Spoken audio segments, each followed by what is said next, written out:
Then bring the square back up, and that should bring us right to square every single time. Hey, Scott from MyGrowthRings.com. Here once again is in the home of my future shop. And you know, after talking to Paul Akers a couple weeks ago, he reminded me of something that is taught in lean manufacturing, and that is fix what bugs you. On this old Mark V, which I have been trusting was properly aligned by the previous owner, and it's not properly aligned by the previous owner, but the one thing that bothers me most of all is the fact that the stop that should be stopping this table at 90 degrees does not stop this table at 90 degrees, and I rely on that stop when I want to drop the table back 90 degrees to the blade. So in this video, I'm going to show you the quick steps of how to set that if you have a Shopsmith model 505, 510, 520, or a modern Mark VII. But what if you have a Mark V model 500 or an early 1960s Mark VII or a Mark II?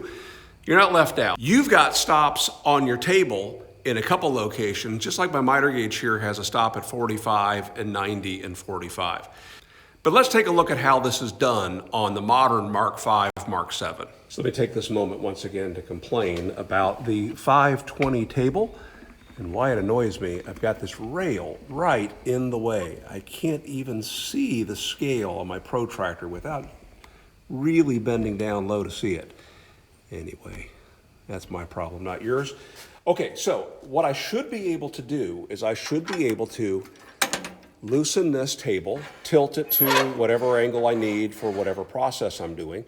And then this big old button right here, if I depress that button, hold it tight against the stop, and then tighten this, by the way, you'll hear that pop back out. It's now popped back out.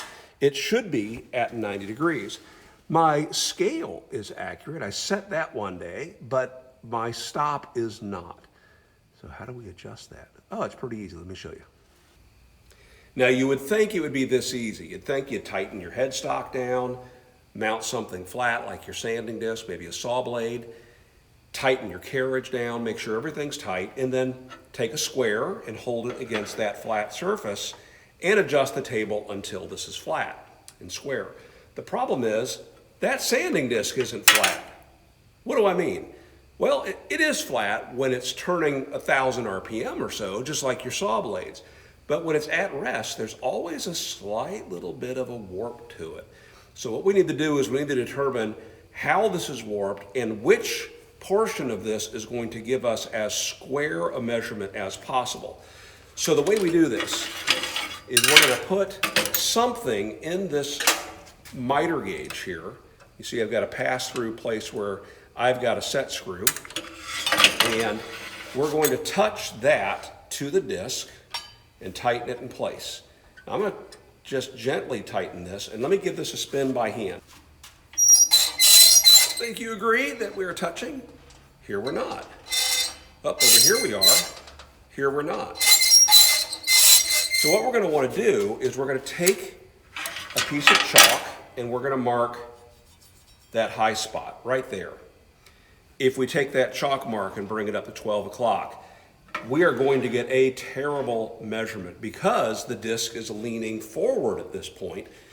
We need to get this at a point where that disc is the most flat. And it turns out that that disc is most flat if we bring that back here to 9 o'clock or over there to 3 o'clock. At that point, we stand the best chance of getting an accurate measurement.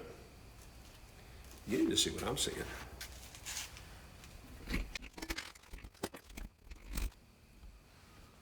You see that?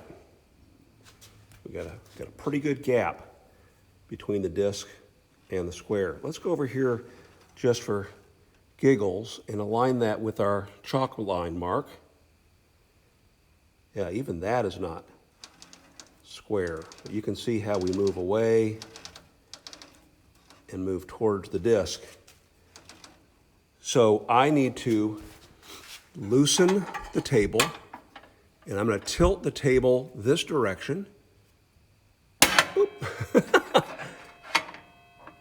until it is square. At that point, we're going to tighten the table down. Now let's move this away, move the disc around, and make sure that what we're seeing is what we're seeing. There's ever so slight a bit of a gap there. Let me try that just a little bit more. Just tilt the edge of my table.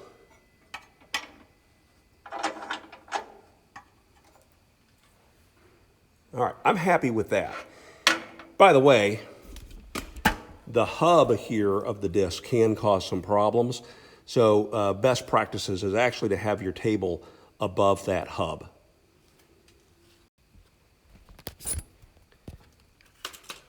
So at this point, if we come down here and look at our scale, our 0 lines can be brought into alignment because we are now flat. And you can see I am really, really close just going by eye. But I don't want to go by eye, I want to go by feel. So let's adjust the stop so I can bring that back every time. All right, so to get at that stop, we're going to take off our table insert. So there you can see there's a 1/2-inch hex bolt. It's got a little Loctite on it, and we're going to set that by first by driving that bolt inwards. So at this point, I am assured that if I push on this button on the front, it's not engaging that bolt at all. So now what I want to do while pushing that button forward, I'm going to back that bolt back out. And I'm on this side, I'm letting my thumb push in on the button and let go. I'm going to bring that out first until I start to feel some resistance.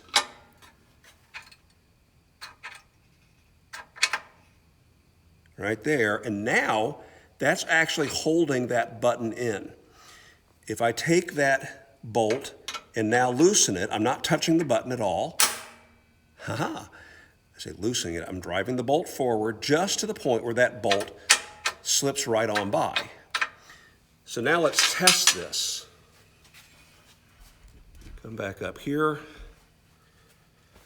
I'm going to tilt the table, and hopefully everything that's on the table doesn't fall off. I'm going to push that button in until it hits the bolt. I'm going to tighten the table in place, and then bring the square back up. And that should bring us right to square every single time. Yeah, that rings a bell. All right, so yeah, there you go. Pretty straightforward, and as Paul Akers would say, fix what bugs you. That's been bugging me for a while now, so now that's taken care of. Yeah, there's a lot to alignment. There's more things this machine needs. We'll get around to those eventually, but that in particular has been driving me crazy. I hope that helps you. I look forward to your questions, comments, cheap shots. We'll do a follow-up video here in a few days. And channel members, thank you very much for your support. Make it a great day.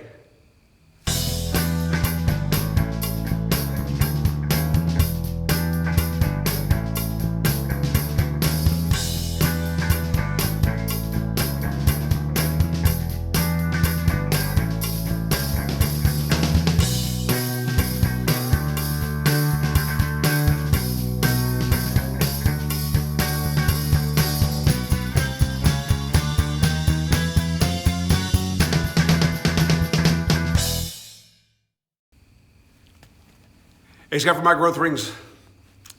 Hey, Scott from MyGrowthRings.com. Here once again is in the future home of my shop, home of my future shop. Home of the future, the home of my future shop.